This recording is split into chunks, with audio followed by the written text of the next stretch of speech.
Recollections of a GI-2, Robert Louis Fowler. Mobilization, December 1940. Sometime in early December 1940, we received word that we would be officially mobilized on December 23rd. We were told to notify our employers if we were lucky enough to be employed. I was working for Beauchesne and Wolber, an automotive body and paint shop, making $10 or $12 a week.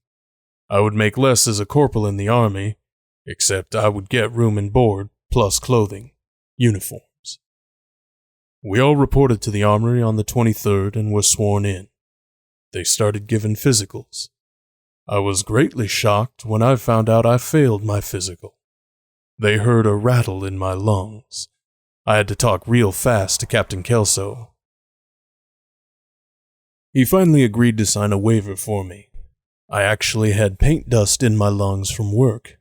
It cleared up as soon as I got away from the paint and into plenty of outside fresh air, which wasn't hard to find once in the army. My next problem was on the 5th or 6th of January, 1941. I came down with the flu and was sent to Fort Crook, to the post hospital the very day the outfit pulled out for Camp Robinson, Arkansas. I did recover quickly and was transferred to the 17th Infantry on post for rations and quarters while I was waiting for orders to be mailed back from Camp Robinson. While in the hospital, I learned that diarrhea and bedpans and loss of balance can produce a serious crisis. I have never used one since.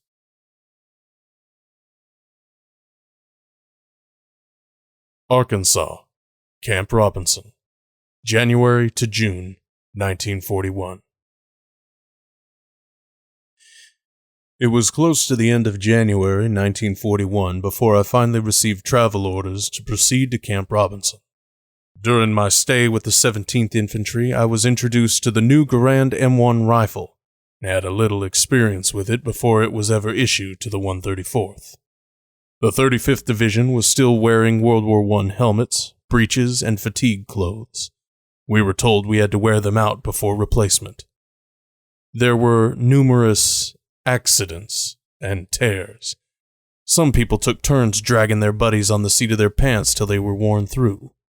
If you were the draggee, it wasn't difficult to tell when that point was reached. We non-commissioned officers, NCOs, were allowed to wear slacks with our uniform blouse if we bought them ourselves. 1941 was famous, or infamous, for lack of weapons and equipment. We did complete all our training, including Louisiana maneuvers, but it was a struggle. January 1941 was spent setting up the camp area and in a few classes on military courtesy and some of the basics. On the 1st of February that same year, the Army was allowed to go to wartime strength. Rifle companies were allowed to go to 217 men. Of the many lucky ones, such as myself, there was a promotion for almost every one of the original 96 members of our company. I wound up as one of the 24 three-stripe sergeants. Soon recruits started coming in, all of them were from Nebraska through the Selective Service Program. Everyone was in for 1 year, which was the original term specified by the draft. Most of our new people had volunteered through the draft system so as to get their year over quickly. A big percentage of the new people were from farms or small towns. They made superb soldiers and later became NCOs themselves. Many of these people became some of my best and closest friends. I still visit and share many memories with those that made it back home. March 1941, we were issued the new Garand M1 rifle. We had them just long enough to learn how to use them.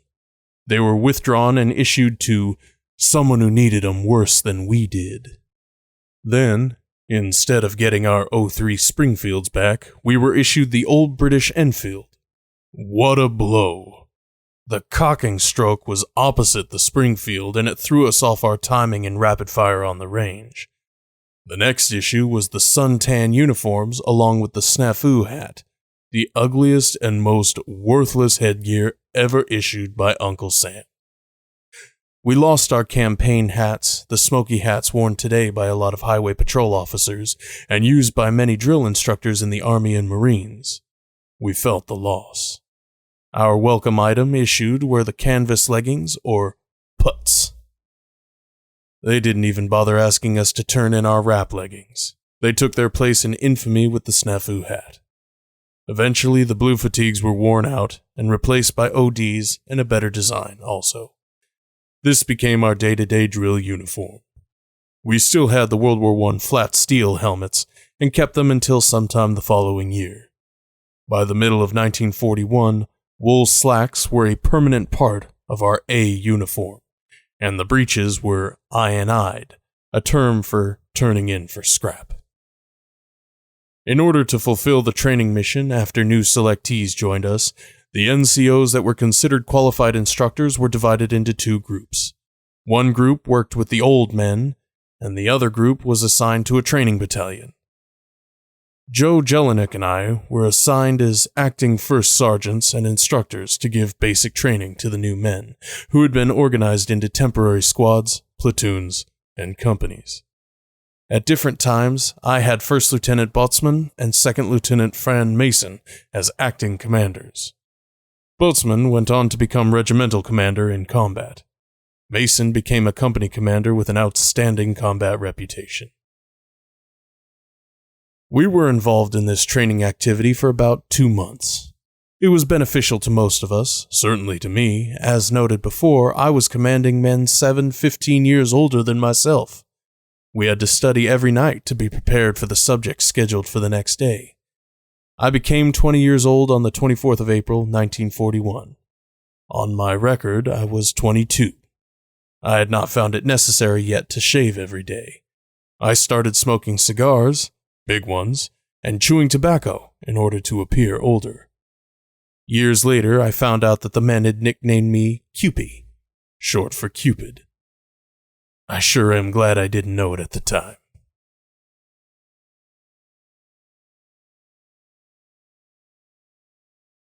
After basic training was completed, everyone returned to their parent companies for Phase 2, which was basic unit training. Captain Kelso took me aside one day and explained how the new Table of Organization, TOE, would work. Each platoon had 4 squads with a 3-stripe, or buck, sergeant, squad leader, assistant squad leader, and corporal. There was also a buck sergeant platoon guide and a buck platoon sergeant. Due to my seniority, and despite my real age, I was considered one of the senior buck sergeants and would be the next platoon sergeant if a vacancy occurred. Captain Kelso had a need for someone with a halfway decent IQ to fill the communication and reconnaissance sergeant position. He pointed out that, because of the technical knowledge required and responsibility of the job, it would certainly be upgraded before any of the other posts. If I took the job, I also knew my buddy Leo Sampson would get my old job. In view of all this, I accepted the assignment. The job required a thorough knowledge of the operation and maintenance of the walkie-talkie radios and telephones. I would have to become an expert map reader and Pathfinder scout for the company commander.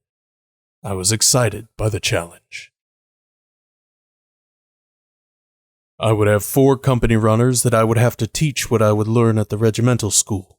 It developed that I had to do all the map reading instruction for the whole company because the only other people that knew that subject were officers, and they were in short supply.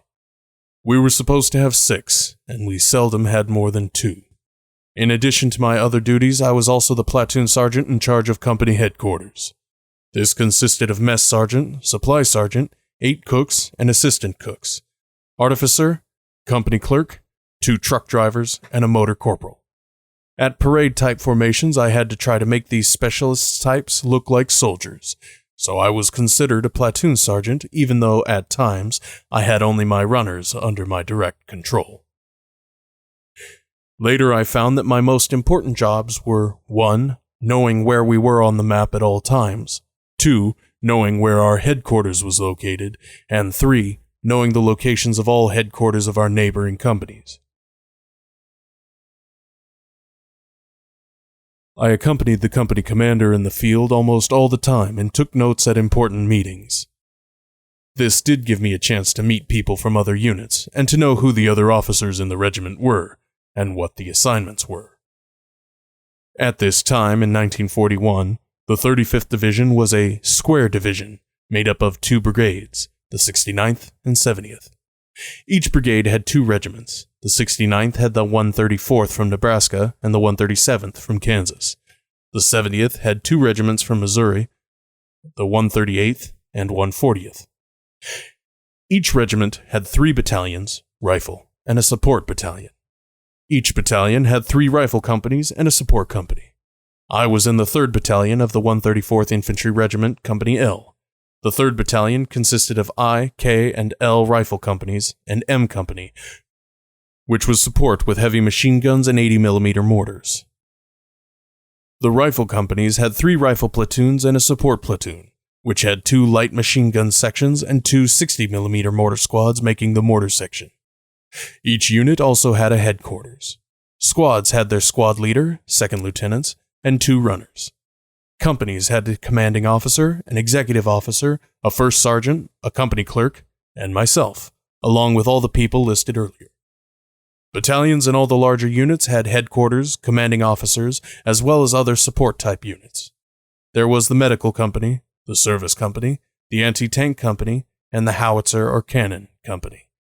Medical company was trained and supplied by the 110th Medical Regiment.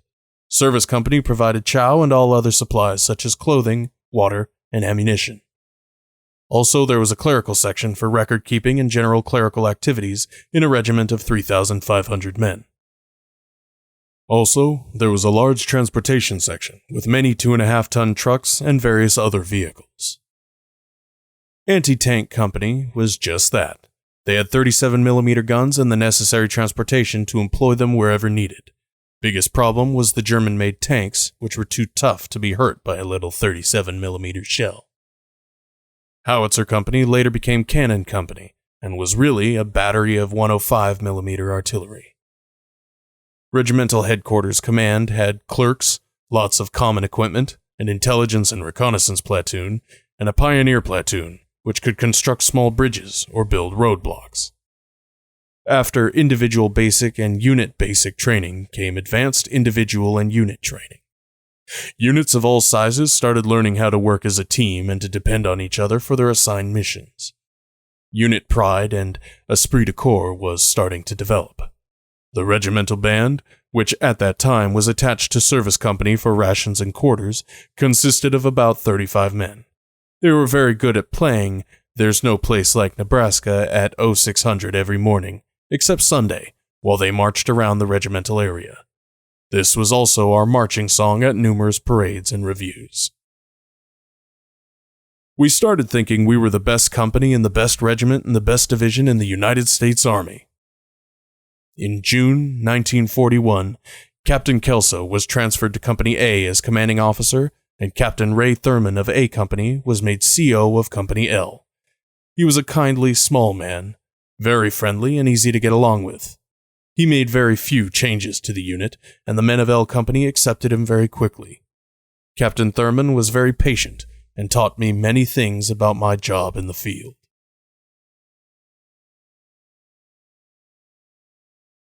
Louisiana, August 1941.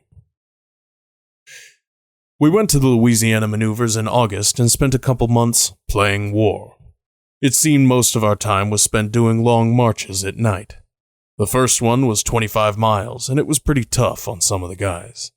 I had one man in my section who was a big, tall farm boy type, and he used to razz me about being a kid. After we got to our destination, I challenged him to a wrestling match. It was then I had fun. Even though I was only 140 pounds and 5'9" and pretty slim, I was in good shape and could tough it out fairly well.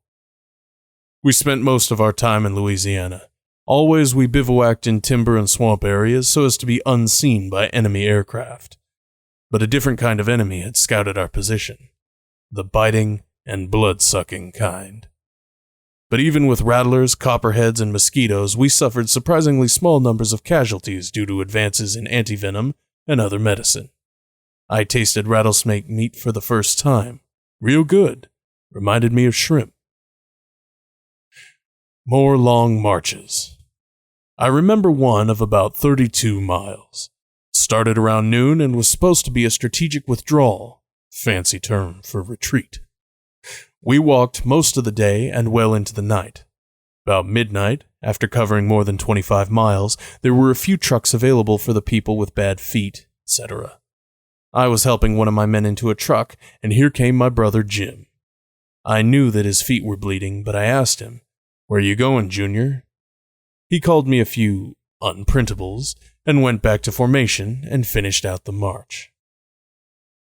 I was called to battalion headquarters a few times to help in map reading and recon missions, which boosted my ego quite a bit. Captain Thurman had been assigned as temporary battalion executive officer, and First Lieutenant Moose Larson was acting commander for L Company. Larson was a rather big guy, and once in a while he would get bent out of shape for some reason and would take off through the woods looking for someone to chew out.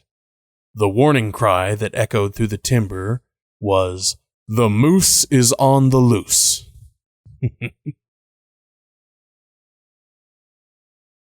Arkansas, Camp Robinson, October 1941. In early October, the mock battle was over, and we were returned to dear old Camp Robinson, just a few miles north of Little Rock. One incident on the way home caused a nickname for the 35th Division. Due to a lack of trucks to carry all the division at once, we were shuttle riding a while and walking a while. One unit was going past a country club golf course while a group of people were playing. A couple of shapely ladies in shorts were part of the golf group. Naturally, there were a few yelps and whistles. As it happened, one of the golfers was Lieutenant General Ben Lear, who took great offense. That unit of GIs was immediately trucked back down the line and then had 15 miles to walk again and think about their sins. Newspapers learned of the incident, and quite a bit of publicity ensued. From then on, the 35th was the Yoo-Hoo Division. In spite of all this, the division was welcomed back to Arkansas and Little Rock as conquering heroes, with the citywide celebrations of parades, street dances, and carnivals. We weren't sure what we had done to deserve all this, but it didn't take long to find out. A couple of days after the 35th left Camp Robinson for maneuvers, the 6th Division moved into the camp as a stopover en route to maneuvers. They were allowed to go into Little Rock on pass, and they proceeded to get a little rowdy. In addition, most of them had a Brooklyn accent. These damn Yankees never had a chance to endear themselves to the citizens of Arkansas. It got so bad the town was declared off-limits for the whole outfit. The 35th Division consisted of men from Missouri, Kansas, and Nebraska, with the majority of them being from farms and small towns. They were considered gentlemen, and many of the men married Little Rock girls. The governor of Arkansas had already declared the 35th Division the adopted sons of Arkansas. After we were back and settled into our routine training, furloughs were allowed, 50% of the unit at a time. This was my chance to become a car owner. I bought a 1939 Plymouth and rented it to 6 guys for $10 each to take on furlough back to Nebraska. I took it and 5 guys when it came my turn on furlough. This helped me pay off the car. I also ran a taxi service into Little Rock on Saturdays. Armistice Day, 1941, was a special event. The 134th was asked to parade in Memphis, Tennessee. We made special preparations. Our wool Class A's were freshly cleaned and pressed. All canvas and cartridge belts were scrubbed with GI soap, and the best pair of GI shoes was polished to perfection. Helmets were freshly painted, and all equipment and clothing went into our extra footlocker, which was not touched until just before parade time. All this effort produced as fine a looking regiment as ever was assembled. After the parade, the local newspapers paid lavish compliments to the 134th. The other military units that participated didn't even come close in appearance. That evening, after the parade, we were turned loose on pass, and there was a dance at the city auditorium. There were plenty of southern lasses to go around, and no one lacked a dancing partner. Reflections 5. Promiscuity. Ted Neill. It is strange to read the sections describing dance halls and dance partners in 1941 and not cast a skeptical eye. Grandpa had been married in March of that very year. It was even stranger to read Grandpa's memoirs and see Grandma Evelyn go completely unmentioned. There were reasons for this, all of them somewhat uncomfortable. One was the knowledge we all carried with us that after the war, with my mother still young, but old enough to remember a pervasive sadness around the house, Grandpa had stepped out on Evelyn. Not only that, he had gotten this mystery mistress pregnant. This other woman ended up having a miscarriage, but Grandpa, according to stories passed down to me in hushed side conversations with my aunts, had been ready to leave Evelyn for this woman. Indeed, they were certain Grandpa would have, and was planning it, but she had broken off the relationship. I can only imagine this contributed to the emotional turbulence and reckless drinking that would rock the family in subsequent years.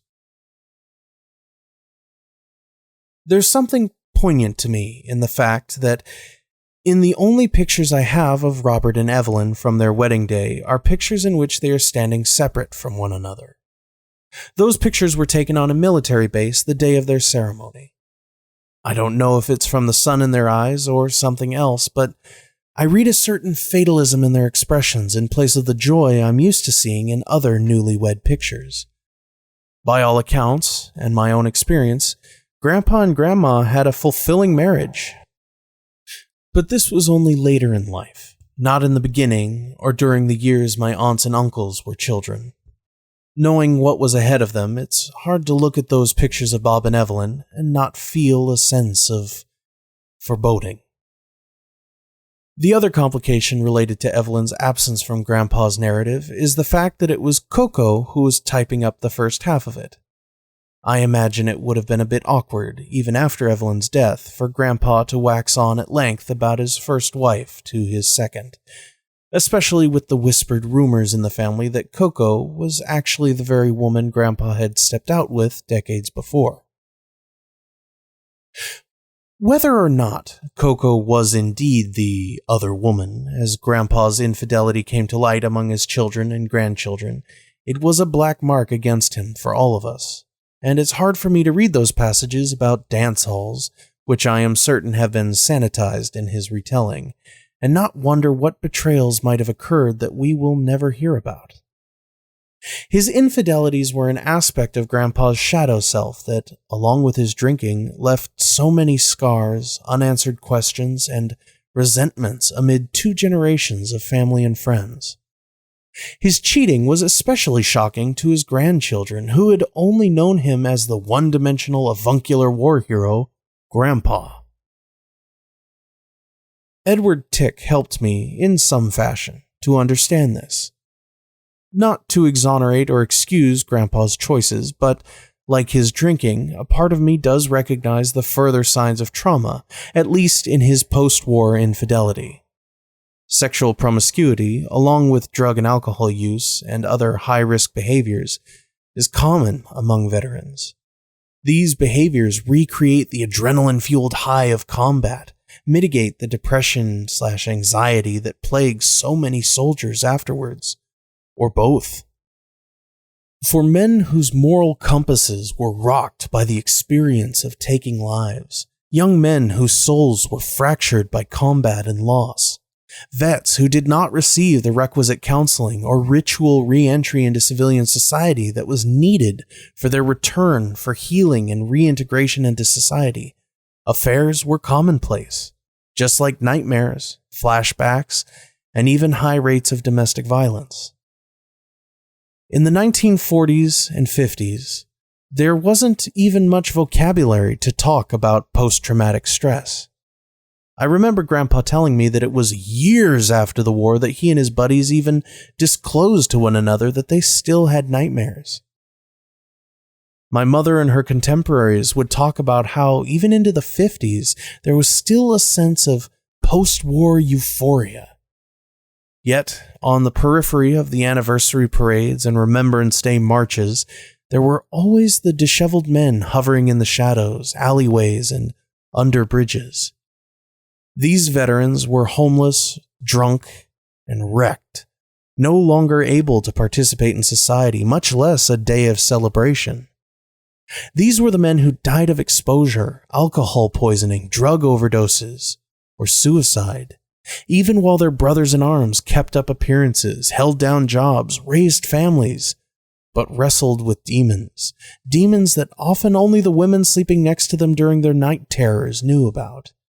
And these were women who were shamed and humiliated by betrayals, but because of the mores of the time, kept silent and remained with their men. Some of them, like Evelyn, turned to drink to help drown out her own feelings of hurt, resentment, and betrayal.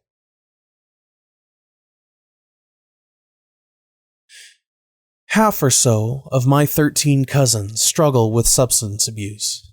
I never have, even when I suffered debilitating depression and anxiety, but I do remember my own revolving carousel of dead-end relationships, my own version of Grandpa's promiscuity.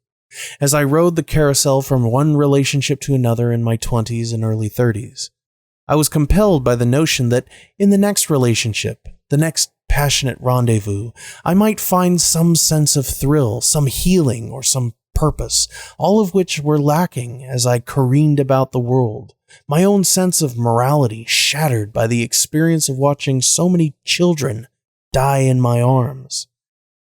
And in the powerlessness one feels after witnessing the death and suffering of others, the romantic tryst, even the accumulation of them, becomes a compensation of a sort.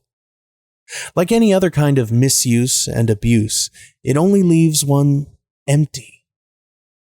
Perhaps the worst aspect of gratifying your spiritual emptiness through romantic trysts is that it abuses, debases, and objectifies the partner. If there are vows broken or children left, the hurts run even deeper, crossing over to the next generation. Despite what we who are guilty of this might tell ourselves, it's never a victimless transgression, never a harmless indiscretion, and never without meaning. Such betrayals, the objectification, the misusing, and the discarding of partners in such a selfish way follows us to our graves and even beyond. Recollections of a GI 3, Robert Louis Fowler. Moving West, December 1941. Pearl Harbor. The next event of importance was the one that changed everyone's lives. It happened on a Sunday when I was the acting first sergeant.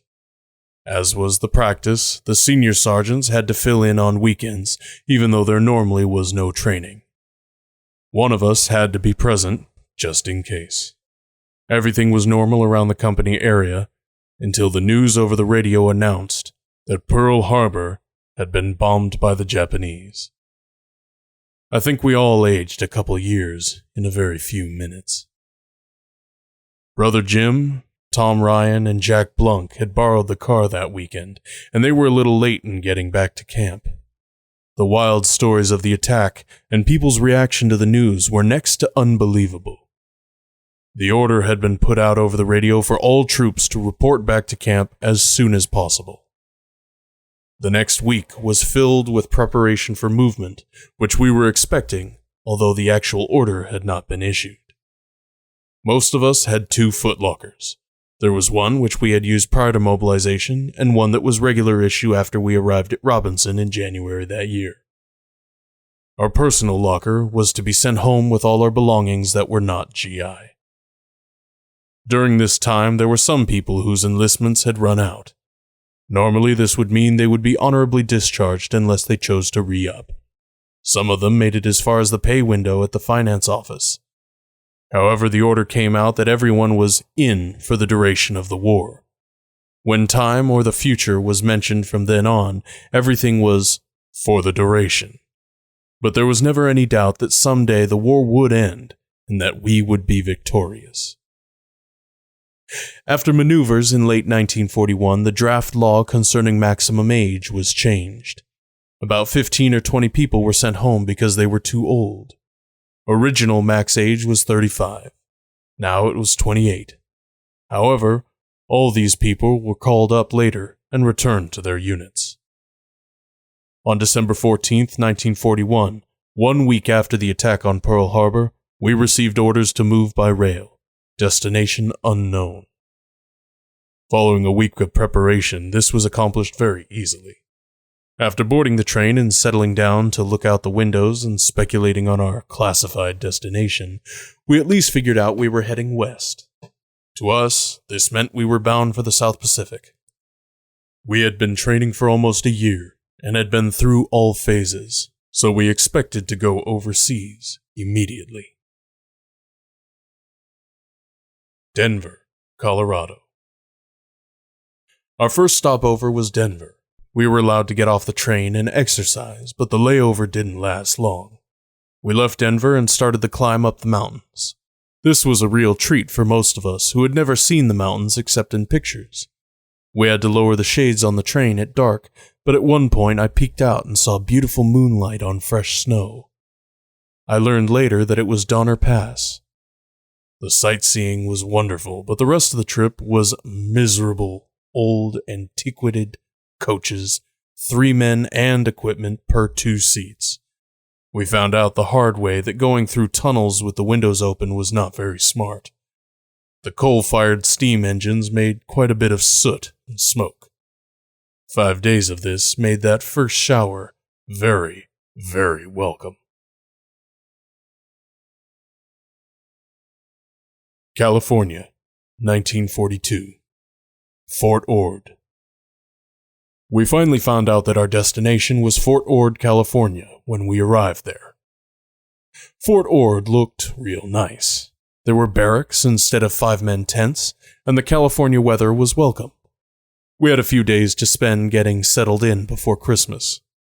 On Christmas Eve, we received orders to fall out with full field pack, which included a shelter half and 2 blankets. We were moved out to the hills and set up a field bivouac. The reason was that they wanted us out of the area over the holidays because of the possibility of the Japanese bombing us.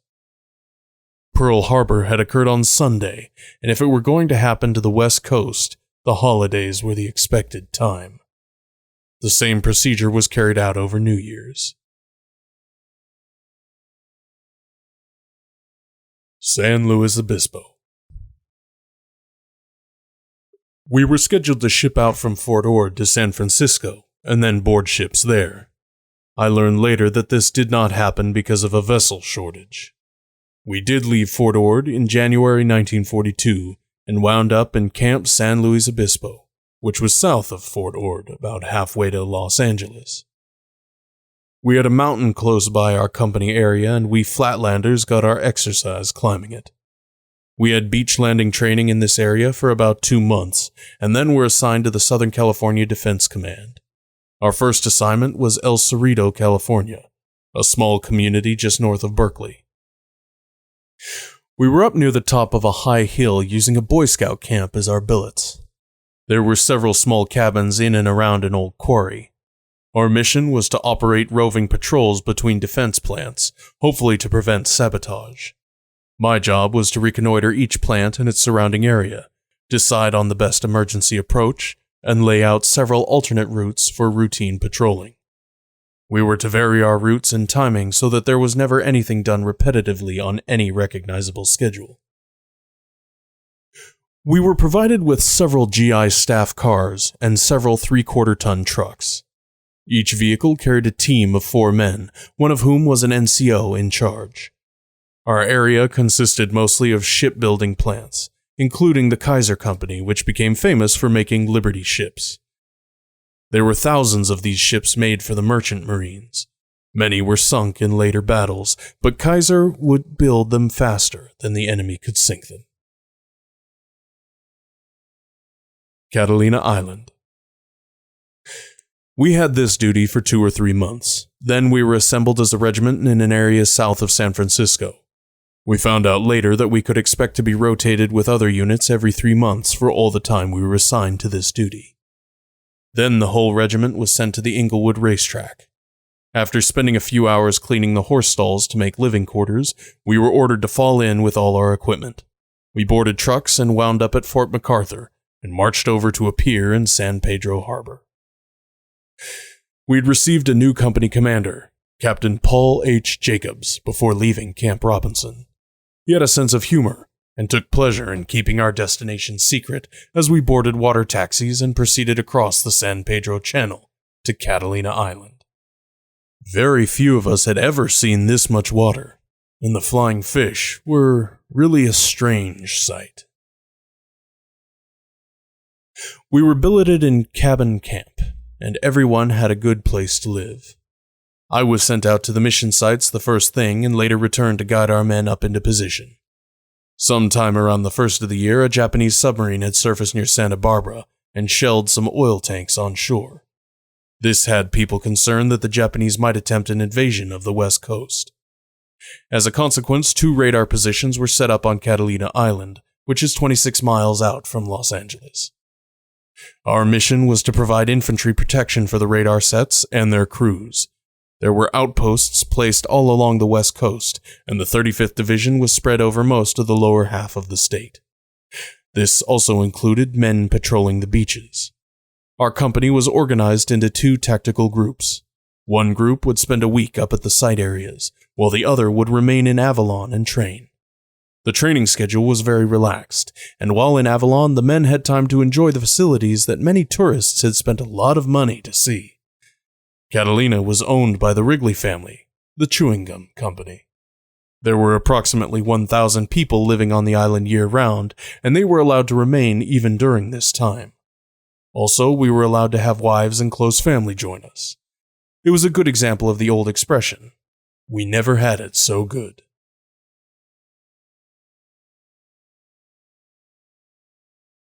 Ventura. But every good thing has to come to an end, and after 3 months, we were sent back to the mainland and located at the municipal airport near the North American Aircraft Factory. We had ground security as well as motorized emergency teams on half-track and light tanks. We escorted aircraft convoys to the piers and for shipment overseas. 3 months later, we were sent to Ventura and assigned to beach patrol and outposts along the shore. I was temporarily assigned to 3rd Battalion Intelligence Section. There were outposts along the cliffs near the shore. They were a couple of miles apart, but each one could see some of the area of the outposts on either side. No vessel was allowed closer than 1 mile offshore in the daytime and 3 miles at night. Any 2 of the outposts could take a compass reading on a vessel and phone this to me. Knowing the outpost locations, I could triangulate the intersection of the 2 readings placed on a map and pinpoint the exact location. If they were too close, I would call the Coast Guard and they would take it from there. After 3 months in Ventura, we were assembled up at Ojai Country Club. Temporary barracks had been built on part of the golf course. During the time we were in California, the 35th Division was organized into the triangular concept. The best description was 3 smaller units made up the next larger unit. The 138th and 140th Regiments were taken from the division and reassigned. Also, the 2nd Battalion of the 134th was sent to the Aleutian Islands. A new regiment was assigned to the 35th Division.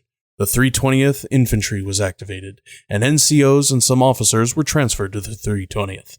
Plus, the 2nd Battalion of the 134th was replaced with NCOs and officers from the 1st and 3rd Battalions, and replacements were assigned to us from Camp Roberts. This meant that all 3 battalions had many new men who had basic training only. We were sent back to San Luis Obispo, and it was there that we received the replacements and reorganized. Reflections 6. Evelyn and Elise. Ted Neill. When Evelyn was dying from cancer in 1991, my mother went to Omaha for a few weeks to be with her. Mom stayed with my grandpa, making daily visits to Evelyn in the hospital. Grandma Evelyn was in and out of consciousness, frequently coming to and asking if my mother was still there in the room with her. Together, they watched the San Francisco 49ers since Evelyn professed an outspoken and unabashed love for Joe Montana. She had a full-length signed poster of Joe in her room back home that her daughters had given her for her birthday. The poster was one of Evelyn's most treasured possessions. We never told her that my Aunt Elise had forged the signature. But after Mom's penultimate visit with her mother, driving home, the knowledge that the next time she would see her mother would be the last crushed her. She drove back to her parents' place, fighting for composure, tears blurring her vision. When she finally parked in the driveway, she rushed into the house, a grown woman only in appearance. Inside, she was a little girl, about to lose her mother and seeking the comfort of her father. Instead, she found Bob sitting in the kitchen, drinking for the first time in almost 25 years, the bottle nearly empty beside him. He was too drunk to feel a sense of shame to hide it. All I wanted was my father in that moment, Mom told me years later, reflecting on the disappointment of that afternoon. It would only be a slip, not a full-blown relapse, but timing was everything. When Mom needed Grandpa, drink had taken him away. Again. Mom left the house without a word, walked all the way to her sister Marianne's home, crashed down on the couch, and cried there for the next couple hours. It was vintage Robert Louis Fowler, a sad, stinging reminder to my mother that he had never really changed, a rebuke to her and all her sisters for ever hoping otherwise. But their hope was not baseless. Grandpa's valor, his courage on the battlefield, stood in stark contrast to his shortcomings as a father. When the stakes had been life or death, Grandpa had stood in the gap. His medals, his wounds, the bullet he still carried in his hip until the day he died testified to that truth. And it was not as if my aunts and uncles had been without examples from childhood of Grandpa coming through as a father. One story my Aunt Elise still recalls is how one morning while cooking breakfast, Elise was always in the kitchen, even as a child she loved to cook. She spilled grease on her nightgown and it caught fire. Elise, not knowing better, rushed to the sink where one of her siblings slapped the faucet lever to run cold water and douse the fire. Grandpa knew the only way to put out a grease fire was to smother it. Water would only make things worse. He kicked his chair out from behind him, raced across the kitchen, and grabbed Elise up in his arms before she reached the sink. Without regard for himself, he hugged his panicked daughter against his own chest to put out the fire. Elise escaped the ordeal with only a small burn near her collarbone. She remembers that moment with clarity, even all these years later. Not because of the danger or the fear of flames. She remembers it because it was the only time her father ever hugged her.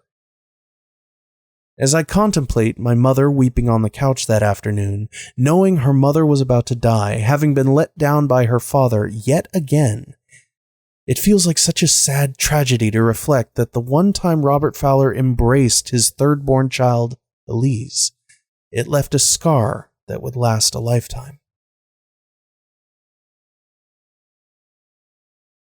Recollections of a GI-4, Robert Louis Fowler. Alabama and Tennessee, Camp Rucker, 1943-44. Winter maneuvers.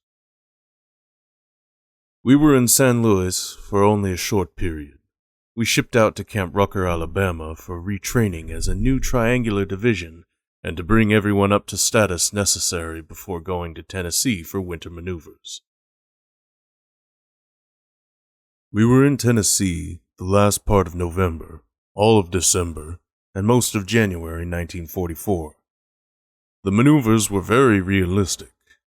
5 days a week we would be tactical, i.e., operating as we would in combat. We could not have fires to keep warm. We slept on the ground, many times without blankets. During the day we carried our combat packs, which included only our toilet articles, and emergency field rations. Our bedrolls were at the rear and theoretically were to be brought up with the kitchen trucks under cover of darkness. Trouble was, it didn't happen that way very often. Most all of us developed colds at the start. However, when the colds cleared up, it seemed we had developed an immunity, and from then on we were able to take the worst of conditions. In one instance, we were in a tactical situation where we were to provide cover for the main body as it withdrew. We needed to wade a stream about 50 feet wide and waist deep. Most everyone waded across as they were. I stripped from the waist down and carried all my gear and clothing shoulder high through the water. Then I was able to put dry clothing back on after the chilly crossing. I got the idea from an old frontier story I had read earlier. Later that night, we had to hold position and also try to rest.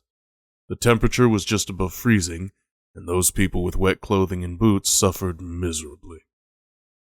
Most of them had to keep moving to get any relief because this was one of those times when our blankets and bedrolls failed to join us. While crossing the Cumberland River at night during these same maneuvers, we used small flat-bottom assault boats that held about a squad of men. The boat that Sergeant John Cantoni was in capsized when one of his men panicked. The river was slow-moving, but very deep. Sergeant Cantoni made sure all his men got back to shore by personally guiding them and encouraging them. The heroic thing was, John could not swim. He realized that our winter coats and packs provided some buoyancy for a little while. No men were lost, but there's still a half-dozen M1 rifles at the bottom of the Cumberland. Captain Lassiter recommended Sergeant Cantoni for the Soldier's Medal. I don't know whether he ever received it, but he certainly deserved it. One of the nicest things about the maneuvers was a weekend pass to Nashville. I was able to look up Paul and Lillian Halligan, who lived in Nashville. Paul was in the Air Force. They were old friends from back in Omaha. In addition to their wonderful hospitality, sleeping on their couch, keeping warm, and having a nice hot bath were almost an out-of-this-world experience for me. Our only baths in the field were out of a steel helmet close to a fire out in the open. This could only be accomplished on weekends when we were in a non-tactical bivouac. 5 days a week were tactical. No fires, no smoking at night, no loud talking. Digging lots of slit trenches. All this taught us, discipline of the highest order. During all the tactical operations, we were accompanied by umpires who wore white armbands. We were either red or blue, depending on what part of a particular problem we were involved in. The umpires were officers and NCOs from non-involved units. They were rotated between units every so often and made continuous reports, either good or bad. Of course, there was a scoring system. Company L was commended several times, mostly for outstanding discipline. During maneuvers, the weekends were spent in non-tactical bivouac, which was always a timbered area. We would make fires then, and our tents, or fart sacks, were set up in a circle around the fire. Most of us chose to set up the sack arrangement. As always, we set up in pairs. The common joke was who was going to be the mama. We would gather a lot of soft evergreen tree branches for a mattress, lay one shelter half over them, and peg down one side. Then we would button the other shelter half as though to pitch a tent, but we would lay it out flat away from the first shelter half. During this time, we had each been issued 2 more wool blankets, and we would spread all 8 blankets over the first shelter half, then fold the second shelter half over the top of the blankets. Then the pair of us would remove our shoes and jackets and slide between the blankets 4 beneath and 4 on top. We put wood stakes in the ground near our heads and placed our field jackets over the stakes. We left one side open to let fresh air in, and we used our combat packs for pillows. Our combined body heat helped us keep warm. Sometimes we woke with a few inches of snow on us, but the sack did enable us to get a couple good nights' sleep. During our weekends, someone would invariably scare up a rabbit, and you would hear the hunting cry, "Get that rabbit!" The animal would run in one direction until it came upon another group of trainees, and again the cry would be heard through the timber. The groups were only about 30 or 40 yards apart, but scattered over several acres, and you could hear that yell, "Get that rabbit," for as long as the poor rabbit had strength to run. Later on, the battle cry, "Get that rabbit," was used almost as much as "All hell can't stop us," which originated in the Philippines and was supposed to be the official one for the regiment. We almost had another saying that became very much part of our identity. We jokingly told people that "Lawi Lahis," as shown in our regimental insignia, meant "We move on Sunday." It seemed that every time we ever made a permanent change of station, it was done on a weekend. I hear tell that a few bold fellows interpreted it to mean, "We chase pretty girls." North Carolina, Camp Butner, February 1943. In early February, I was sent on advance detail along with representatives from each of the other companies. We went by truck to Camp Butner, North Carolina. The camp was located near Durham, and we replaced the 78th Division. We on the advance detail checked out our future accommodations for our respective units. We made barracks assignments for the different platoons and sections. One of the important things that happened on maneuvers was my reassignment as platoon guide in the 2nd Platoon of Company L. I had trained Dolan Boggs as my understudy as CNR Sergeant, and felt he could handle the job. He was part Indian, so I figured it was a natural for him. The move at this time meant promotion to Staff Sergeant. It was 3 years I had spent as CNR Sergeant. The platoon guide job was the assignment I had before CNR, but with the 3rd Platoon. The difference was that now the guide position called for a Staff Sergeant. The time was February 1943, and the Allies had landed in Italy.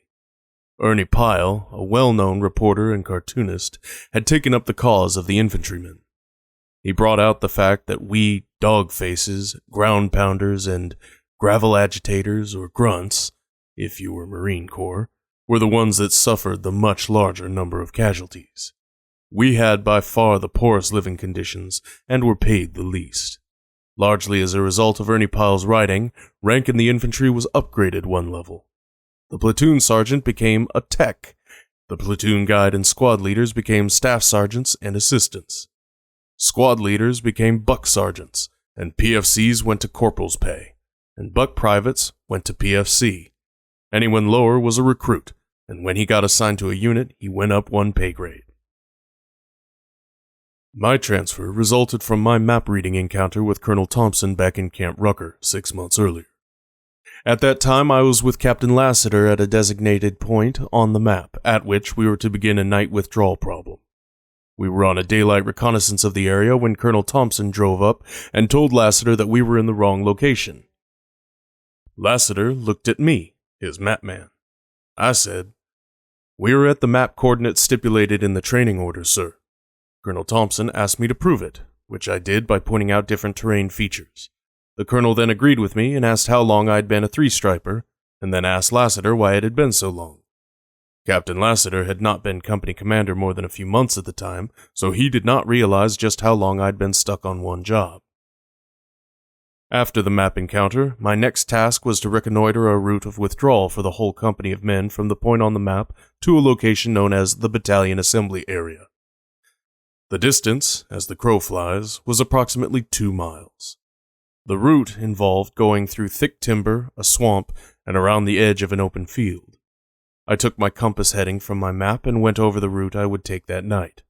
When I arrived at the assembly area, I spotted a roll of toilet paper on a jeep, which I conned the driver out of.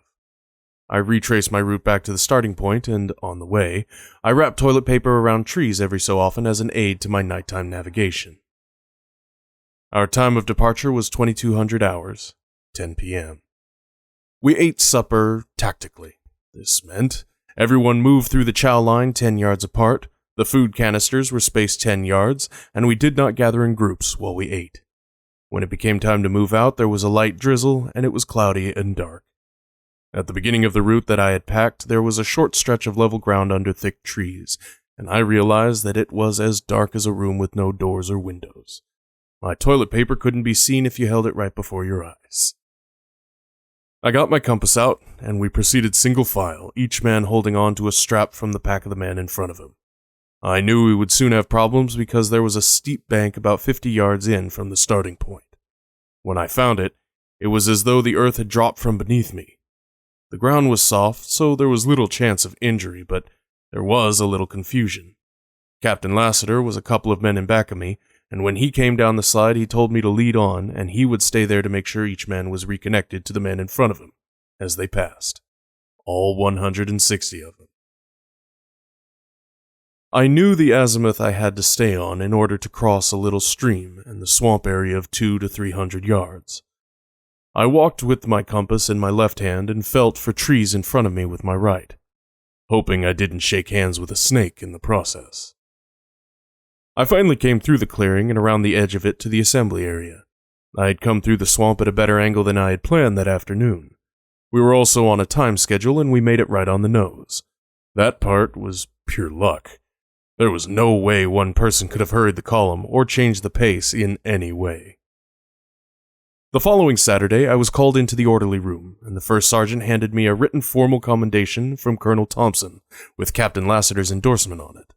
My greatest pleasure, though, was hearing my buddies' compliments and their wonder as to how I was able to see in the dark. Our time in Camp Butner was spent initially in care and cleaning of equipment.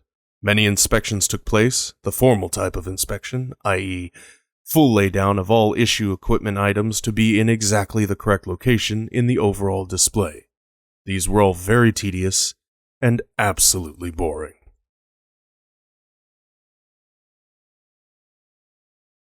West Virginia, February to March, 1943. From Camp Butner, we were taken up to West Virginia and lived in the mountains and deep snow.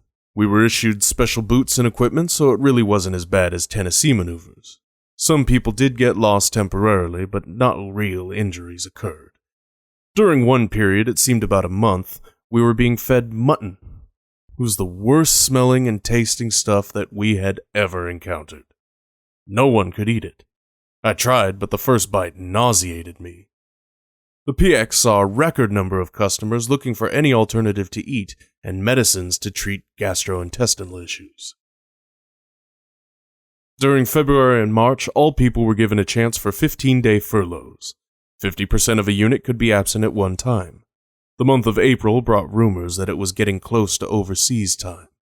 All preparations were pointed towards being POE, Port of Embarkation, qualified. About this time, Captain Lassiter told me to plan on getting rid of our underground company fund and also appointed Lieutenant McAllister, Sergeant Cantoni, and me as the committee for a company party. The official company fund was money derived from PX profits. The exchange was operated and supervised by the military, and each company received their share periodically. The money was to be used for the good of the unit as a whole. This was now to be spent down to an absolute minimum. The underground fund was built up originally when we had our own slot machine in our day room on Catalina Island. We also had our own PX. As a control board, we elected 2 sergeants, 2 corporals, and 2 privates, and I wound up as secretary-treasurer. We also had a $1 per man membership token payment. The intent was that the first 3 weeks of any month, the money was available as a loan to any member that had an emergency furlough or a verified hardship of some sort. The last week of the month, the balance of the fund was available as $5 loans to anyone going on pass, to be repaid on payday. It was a lot of extra work, but I felt good that the men in the company trusted me enough to elect me to the job. I gave my books to Captain Jacobs for auditing each month. However, when Captain Lassiter took command, he told me he didn't know of any such fund and didn't want to know of any such fund. They were illegal in the Army, but they did help out a lot when someone was caught without funds and had an emergency back home. Later, the Red Cross would help, but it involved more detail. In L Company, it was the man's word. When Lassiter told us to set up a company party, he told me to liquidate the illegal fund, as it wouldn't be needed overseas anyway. Sergeant Cantoni had a car, so it was no problem getting around and making arrangements. We had an opening at the Washington Duke Hotel in Durham and arranged for a dance band from the 35th Division Band. All we needed after the ballroom and band was girls. We went to the Chesterfield factory and made arrangements with a foreman, woman, to bring about 40 girls from her department. All things went together and we had a very successful party. Just about everyone showed. Colonel Thompson accepted our invitation as well. New Jersey, Camp Kilmer, April 1944. The last day of April 1944, all dependents were sent home. We boarded a train and saw Virginia, the District of Columbia, and Philadelphia, mostly from the poorest areas of those cities. We arrived in Camp Kilmer, New Jersey, for final processing for overseas shipment. Wes Wright and I went up together and visited Jack Dempsey's restaurant in Greenwich Village. We spent a big share of our time lost in the subway system. During our time at Kilmer, we made out wills and were asked to designate a place of burial if we had a preference. I chose Prairie Hill at Tarkio. We were introduced to censorship at Kilmer. We were not to seal our letters because the company officers would need to read them. This made it very difficult for us to write our loved ones, and some of the guys just refused to write home. Some of the officers understood and told us to bring our letters to them personally. They would initial them after we had sealed the letter if we did it unobserved. Reflections 7. Beatniks and Hippies. Ted Neill. During my senior year in high school, I discovered the writings of Jack Kerouac in the form of On the Road. Following that, I devoured Dharma Bums, Big Sur, The Subterraneans, and Tristessa. I was quickly enthralled with Kerouac and all things related to the Beat generation. Sensitive, vulnerable, and deeply fond of misfits and outcasts, Kerouac presented a model of emotive masculinity that resonated with me. It was a refreshing counterpoint to the likes of Sylvester Stallone, Bruce Willis, and Arnold Schwarzenegger, pictures of machismo presented to me by Hollywood, in which I could not see a shred of my pimply-faced 125-pound self. Better yet, Jack Kerouac's was even a career I might aspire to, that of a writer. I needed only go off to see the world with the same all-embracing love, curiosity, and openness to people, whatever their ethnic background, class, or orientation. Better still was the fact that while reading On the Road in 1995-96, I could recognize towns, landmarks, and roadways that Grandpa and I had driven the summer before. I was already following Kerouac's footsteps, or tire tracks. Jack became my lodestar. Through him, I felt connected to a literary tradition, bound to something vibrant, a movement that pulsed with an energy grounded in the American experience. At least, that was what the back covers of the books told me. I took them at their word. Here was the spirit of my citizenry, the thing that made me who I was in the world.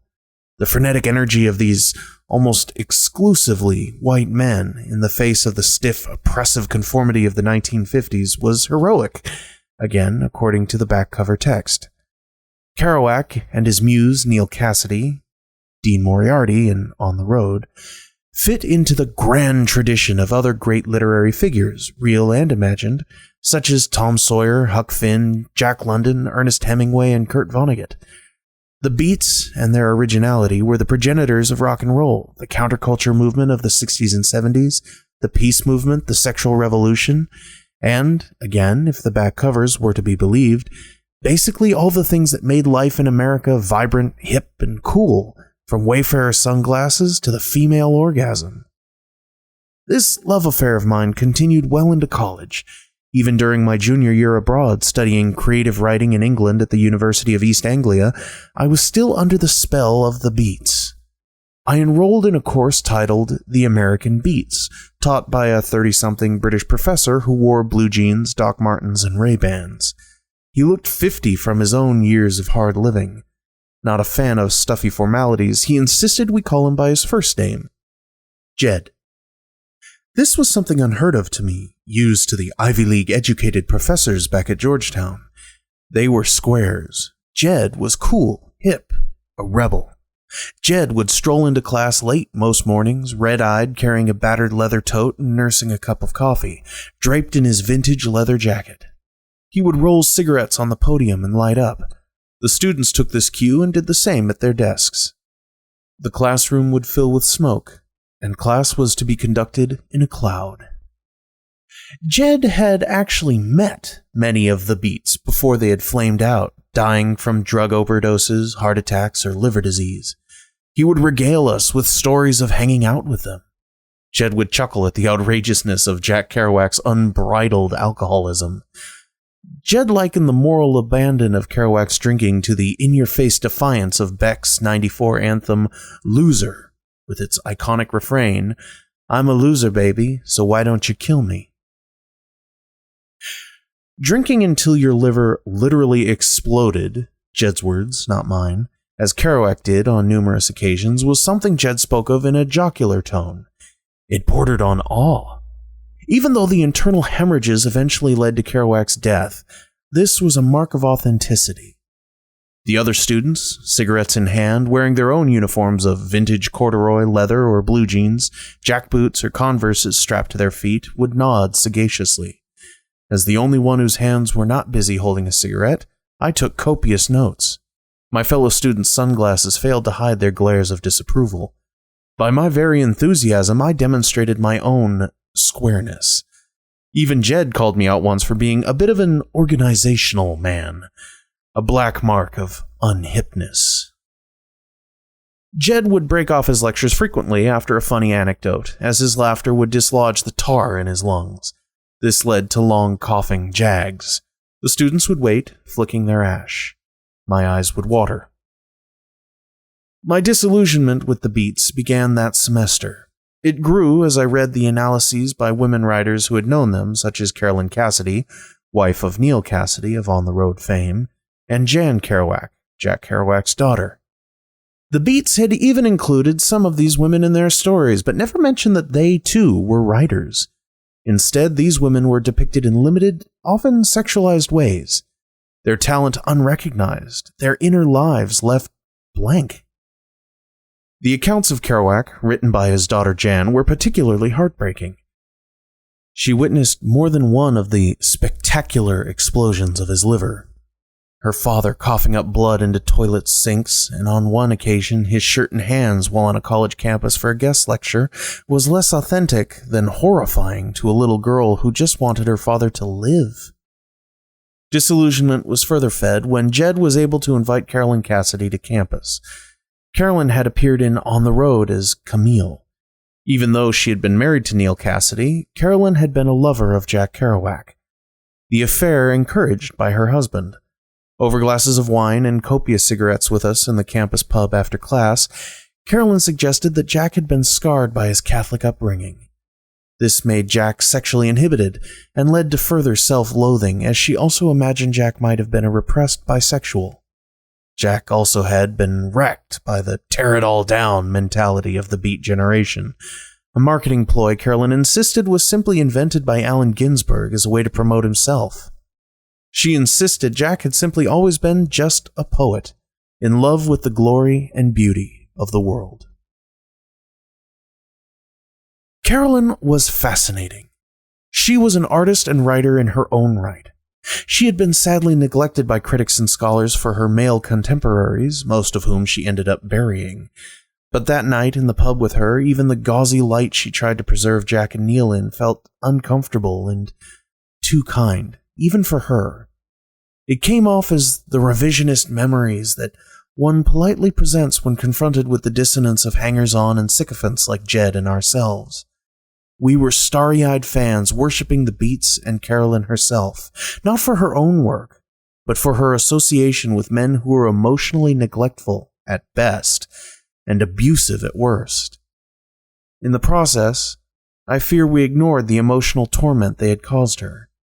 Had she even shared it in a more forthright way, I wonder if we would have had eyes to see it and hearts to hear it. And the way Carolyn was forced to hold space for both these conflicting visions in her mind, where the men of her life were at once heroes and failures, felt familiar. It reminded me of my mother and grandpa. So did Jan Kerouac's plight as a daughter pained by the chaos and suffering of her father, Jack. Carolyn had experienced the same with her husband. Neill Cassidy, this American hero, left her a single mother more than once. She had to fend for herself, uncertain if he would ever return, taking welfare and working multiple jobs while Neill disappeared on road trips with Jack and other women, or into prison, or later in the endless road trips with Ken Casey's merry pranksters. Neill claimed, as always, to be seeking some transcendent meaning, some illuminating breakthrough, some splendid revelation. That always proved to be just around the next corner. Enlightenment was increasingly elusive as he aged. He ignored the demands of married life, fatherhood, and even the limitations of his body.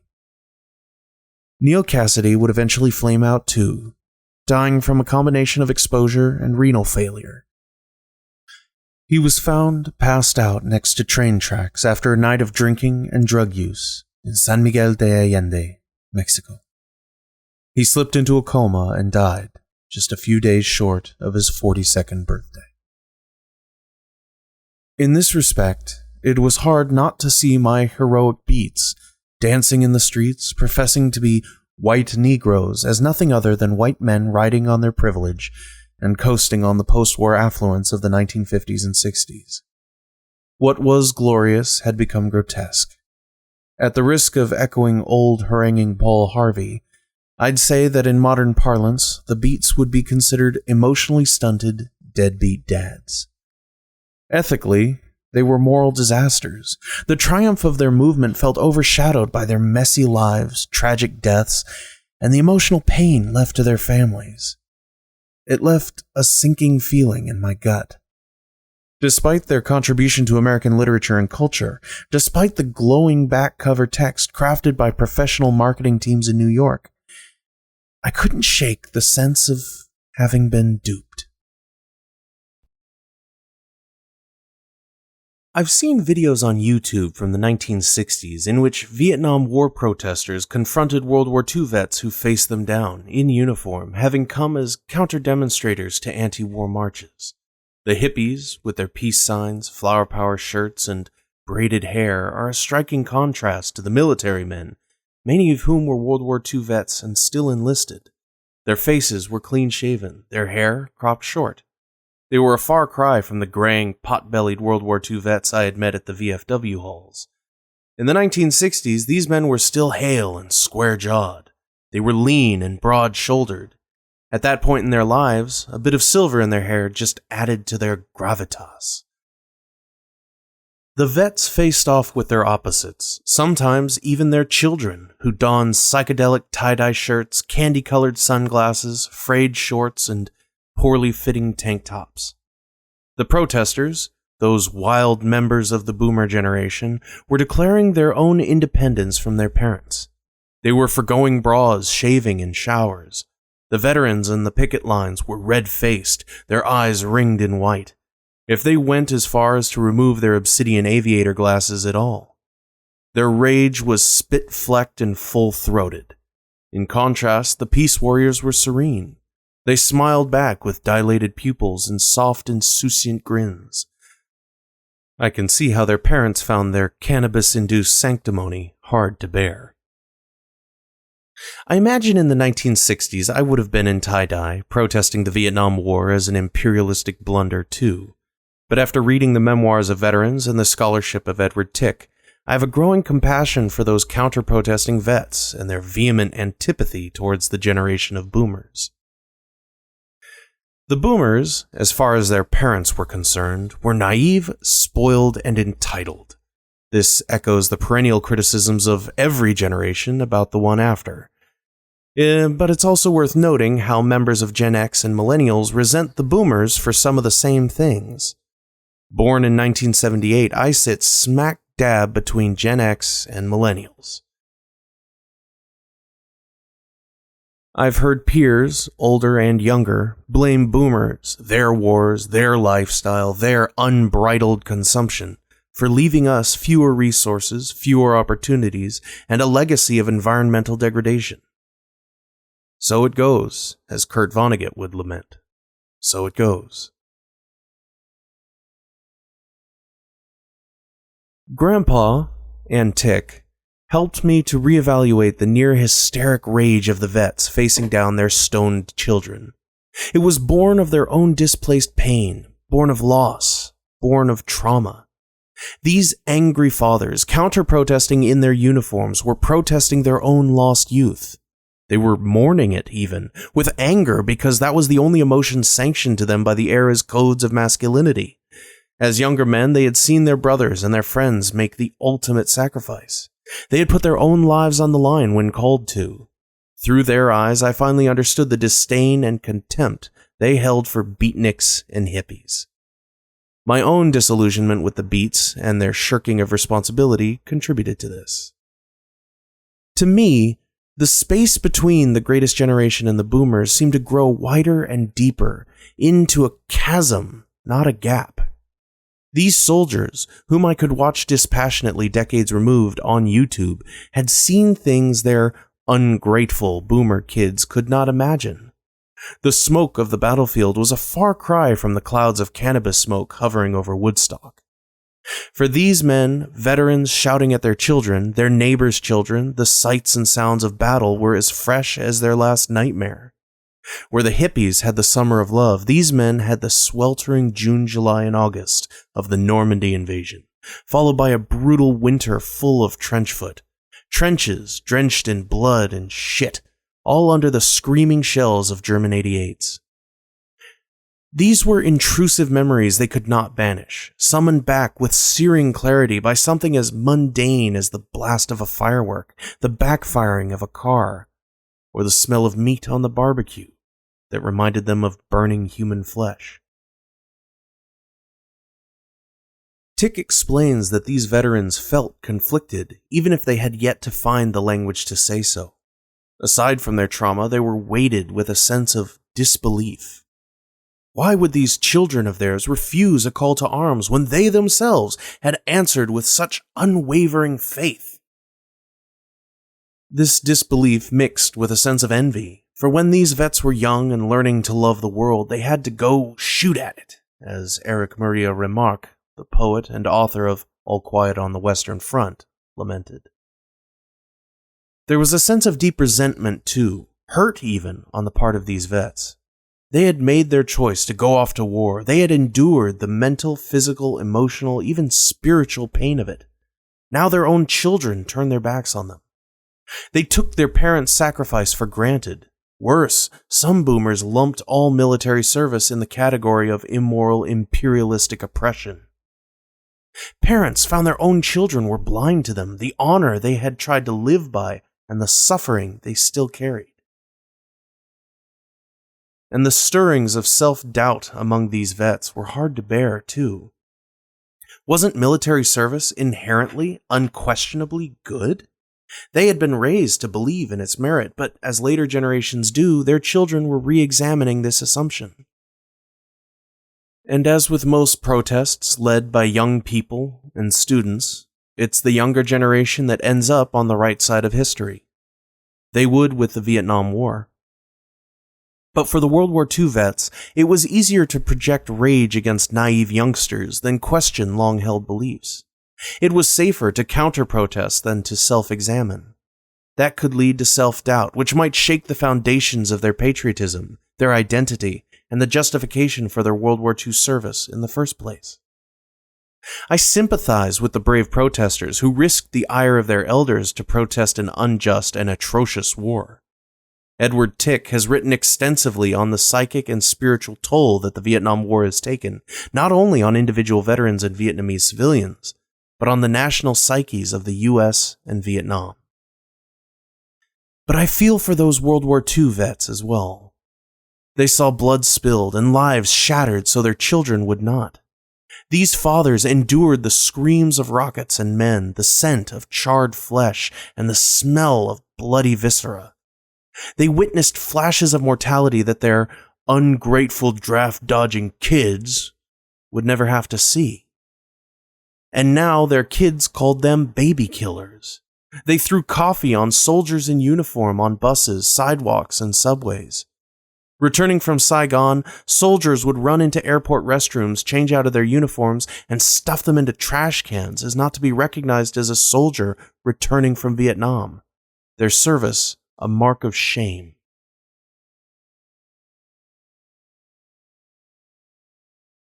These reflections make me self-conscious of my own years in England, at nearly the same age as Grandpa was when he was there. 50 years before, Grandpa had been in Cornwall, preparing for war on the continent. During my time in East Anglia, the weightiest decisions facing me were what to pack for my backpacking trip of Europe on Eurorail. Would I go down into Spain after France, or cut east to Italy to see Rome, Venice, and Florence, exploring Switzerland and Germany on my return? Do I go to graduate school or Peace Corps? They felt profound to me. Some of these decisions would be life-changing, but they all fell far short of life-threatening. Those months in East Anglia, my nights were taken up not with marches, but with poetry slams and storytelling contests at pubs around the town of Norwich. The greatest danger facing us young college students was stumbling over the original cobblestone streets that had survived from medieval times on the account of Norwich never having been bombed during the Blitz. And so, my adolescent glorification of the beats would flourish for a brief time. I could embody them, dancing in the streets myself, shouting out my own poetry from the proverbial rooftops. Professor Jed stretched this out well into his 4th decade, where he could be dismissive of Kerouac's alcoholism, as it was a sign of his disregard for the oppressive social norms of the 1950s, which were for squares anyway. After all, those glossy book covers told us Kerouac was an American hero. But those flashes of mortality, blood even, have stubborn ways of resurfacing. Long overdue reminders of suppressed agony. I saw it in the final years of Grandpa's life, when his health was failing and those surgical incisions were failing to heal. His enlarged liver, his swollen guts had to be held in place by plastic surgical netting, the excess fluid draining through a straw into a bag taped to his body. He'd been forced to begin to wear diapers under his clothes due to the control he was losing over his bladder and bowels. Grandpa knew his end was not far off. He frequently cornered my father on visits, whether early morning over coffee watching the sunrise or telling stories down in his man cave of the basement. Their discussions were often philosophical, even spiritual, as Grandpa wrestled with the guilt he carried from what he perceived as his many failures in life. These were also the days when we saw the flashes of the old Bob, as he struggled with the humiliations and, at times, agony of his failing body, when we all feared he might have been drinking again. I remember one ghastly morning in particular. I was visiting Omaha and staying with Grandpa and Coco. I was shocked when Grandpa uncharacteristically lost his temper upon discovering the automatic garage door opener malfunctioning. For the first time in my life, I heard him curse and rage at the door, at the company, and at the man he had paid to fix it. This was a different side of him, and I thought perhaps the entire family's belief that Grandpa never cursed was apocryphal. Already I was trying to warp reality to fit a narrative of him I preferred. Something tamer, something safer, something that was still honorable, heroic, and admirable. Later that same morning, as we went to pick up Coco at the hospital after a routine checkup, Grandpa, whom I'd always known as a careful driver even after our thousands of miles crisscrossing the state, ran a red light. Fortunately, traffic was light, and the car coming opposite honked instead of T-boning us. As we continued, I ascribed our drifting in the lane to Grandpa's health challenges and the discomfort he was feeling. That was what was interfering with his concentration, I told myself. I had only known Grandpa as sober, and it was indicative of my own denial that even in the car with a drunk driver, I couldn't imagine he was drinking again. That morning, after the harrowing ride to the hospital, as I sat across from Grandpa in the waiting area, I noticed the arm of his chair and the flap of his jacket turning dark. I wasn't sure of the source of the discoloration at first, even as I began to suspect the worst. I was reluctant to point it out, given his temperament earlier that morning. But it became obvious when he put his hand in his pocket to grab his keys, only to bring them out covered in his own blood. A nurse caught sight of him before either of us could react. Soon it was Grandpa admitted as a patient. The blood was copious, staining the chair, his clothes, and spilling to the floor in a puddle. The hospital workers moved him onto a gurney. Grandpa handled it with the calm stoicism of a man who had seen much worse. Because he had. Or maybe his composure was just the haziness of a drunk about to pass out. I don't know. I never will. That trip out to Omaha was the last time I saw Grandpa alive. I can't help but reflect on all that blood, more than I had ever seen, seeping out of his wound, ruining the furniture, painting his hand in shocking shades of scarlet. There it was, that gout of red, a flash of mortality, indicative of wounds that had never healed and that so many had refused to see. Recollections of a GI, 5. Robert Louis Fowler. May 1944, North Atlantic, Ireland. We were trucked down to the piers one night, and we boarded the troop carrier, the USS A.E. Anderson. Each deck below the top deck had tiers of stretcher-type bunks, 5 high with about 24 inches vertical distance between them. Only 2 meals per day were served, and beans for breakfast once a week was a tradition.